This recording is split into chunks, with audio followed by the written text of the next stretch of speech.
Here in Beijing, the response to Kevin Rudd, again becoming the Prime Minister of Australia, has been, well, pretty positive.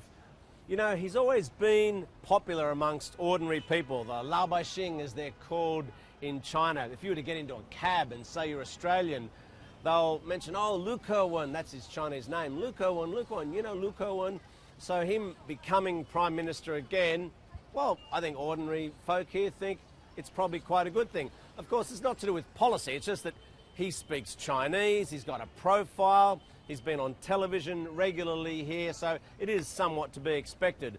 It's received quite a bit of coverage in the media, and of course, in cyberspace on Weibo, China's version of Twitter, you've had lots and lots of people wishing him well. In fact, one person joked there were so many well wishes it was like Chinese New Year all over again. I'm not sure that there were that many, but certainly a lot of people getting onto Weibo and saying congratulations to Lù Kèwén.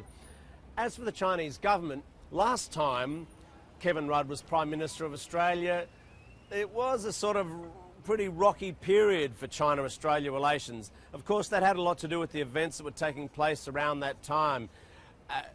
Now, those situations are not in place, and so we've had a pretty warm response from the Chinese government as well to Kevin Rudd's election, his caucus election, and here's some of what was said. We congratulate Mr. Kevin Rudd on becoming the Prime Minister of Australia again. We all know that the Sino-Australian relationship is developing very well. Both countries have established a strategic partnership, including the mechanism for our leaders' regular meetings. We believe that, with the efforts of both governments, as well as people from many circles, the Sino-Australia relationship will continue to develop.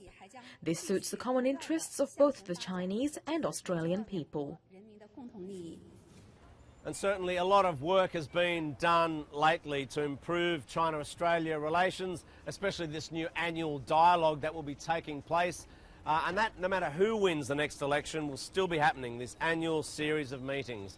So while the Chinese government has welcomed Lù Kèwén, Kevin Rudd, as the new Prime Minister of Australia, or the Prime Minister of Australia again, they'll certainly deal with Tony Abbott as well if he wins the coming election.